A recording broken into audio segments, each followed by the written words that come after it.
Marzo de 2004 era una fecha decisiva para la administración Bush. Se cumplía un año de la invasión de Irak y casi 3 de la guerra en Afganistán, siendo el rechazo a las mismas más amplio que nunca por parte de la opinión pública internacional. Las pruebas que vinculaban a Saddam Hussein con Al-Qaeda se desvanecían. Las acusaciones de que Saddam estaba construyendo armas de destrucción masiva se convertían en infundadas, y la cifra de soldados abatidos por la resistencia iraquí y afgana crecía de forma vertiginosa. Por otra parte, las elecciones presidenciales se acercaban y la popularidad de Bush había caído por los suelos. Exactamente, se encontraba 10 puntos por debajo de su rival, el demócrata John Kerry. Si los republicanos querían revalidar su mandato en la Casa Blanca y continuar con el macabro negocio de la guerra en Irak y Afganistán, iniciada por ellos mismos a partir del 11 de septiembre de 2001, necesitaban un golpe de efecto que movilizara nuevamente a la opinión pública norteamericana en pro de su guerra mundial contra el terrorismo, pues el 11S quedaba ya muy lejos. Ese golpe de efecto serían los atentados del 11 de marzo de 2004 en Madrid, donde morirían 192 personas y más de 2000 resultarían heridas de gravedad. Exactamente 911 días después de los atentados de Nueva York y Washington. 911, una cifra en la que al separar el 9 del 11 obtenemos la fecha en inglés de dichos atentados. ¿Casualidad? ¿O algún tipo de clave secreta militar? A las pocas horas del atentado, Bush diría: los asesinatos de Madrid nos recuerdan que el mundo civilizado está en guerra.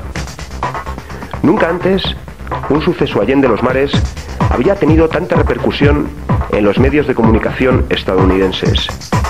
George Bush se colocaba 7 puntos por delante de Kerry. Por otro lado, el 1 de marzo de 2004, y solo un día después de la visita del secretario general de la OTAN al Estado español, esta organización publicó una nota de prensa en la que anunciaba que iba a realizar su ejercicio anual de gestión de crisis CMX del 4 al 10 de marzo de 2004 en diversas capitales de los Estados miembros. Una de ellas sería Madrid.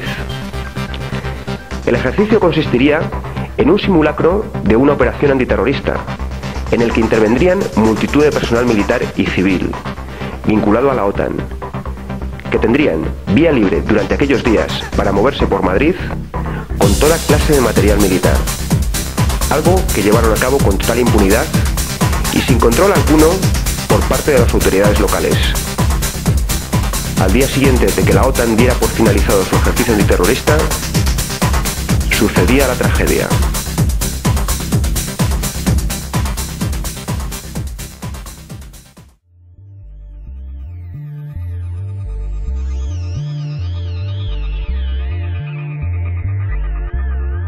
Lo primero que sorprende a la hora de referirnos a los supuestos autores de los atentados del 11 de marzo es que aún no tenemos ni una sola imagen de ellos el día de los hechos en las diferentes estaciones de metro, a pesar de contar estas con multitud de cámaras de seguridad. Sorprendente fue también que todos los imputados en el juicio por los atentados no solo negaran su participación en los hechos, sino que los condenaran rotundamente. Algo atípico en unos islamistas fanáticos que deberían de estar orgullosos de sus acciones. Recordemos que muchos de ellos, como el egipcio, acusado desde el primer momento, tanto por la prensa como por la policía, de ser el cerebro del 11M, quedaron en libertad sin cargos. Pero para entender esto un poco mejor, conozcamos a los supuestos autores. Casi todos los acusados estaban bajo algún tipo de control policial, incluidos los supuestos autores materiales, pues se trataba de contrabandistas locales, chorizos de barrio, estafadores, traficantes de droga y en algunos casos confidentes de la propia policía. Unos integristas un tanto atípicos que habían sido vistos en muchas ocasiones frecuentando prostíbulos.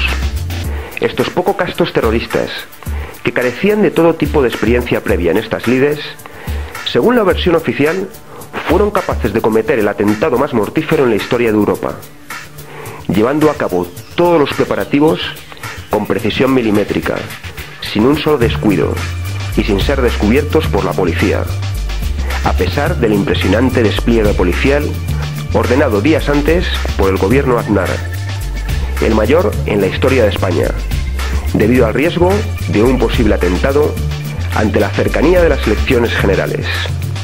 Es llamativo que fueran tan habilidosos en los preparativos y en la ejecución de los atentados y tan inoperantes tras ellos, dejando multitud de pruebas incriminatorias. Unas pruebas que conducirían a la localización de los supuestos autores materiales en el piso de Leganés. La policía ya tenía sus cabezas de turco, unos mafiosetes del 3 al cuarto que a nadie importaban y a nadie importarían.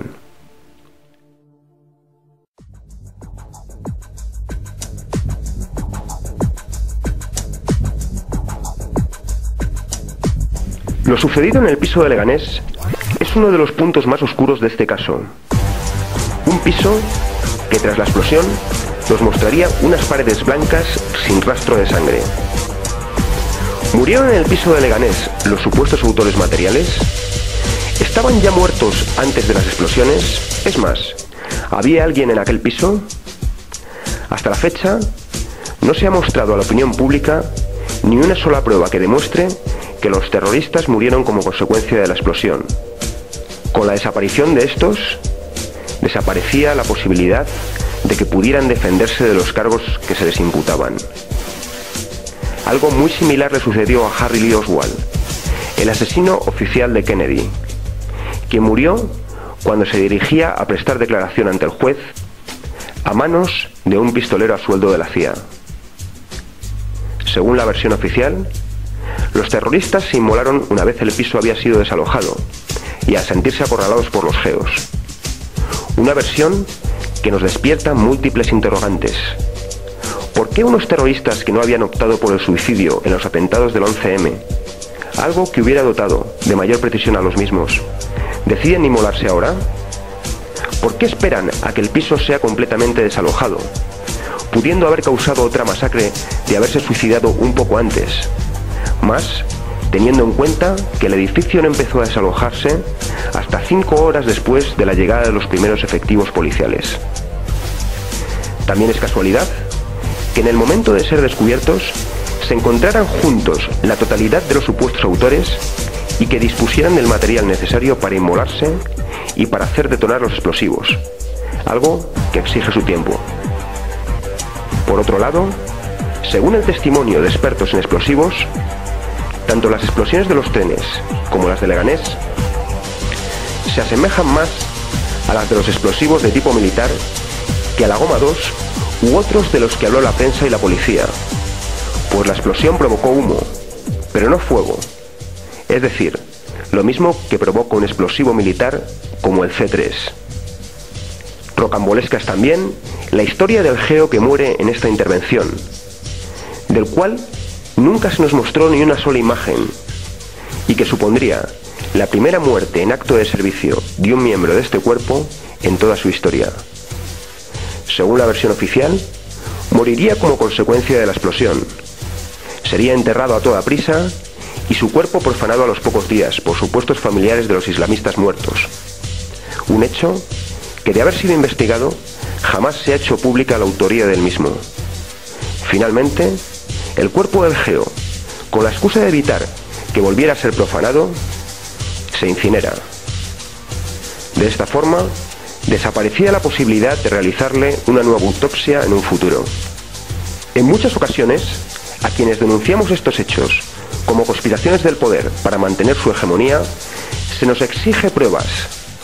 ¿Pero qué pruebas podemos aportar si se nos niega el acceso a ellas o simplemente son destruidas? Un ejemplo de esto último lo constituye la destrucción a los pocos días de los vagones de metro.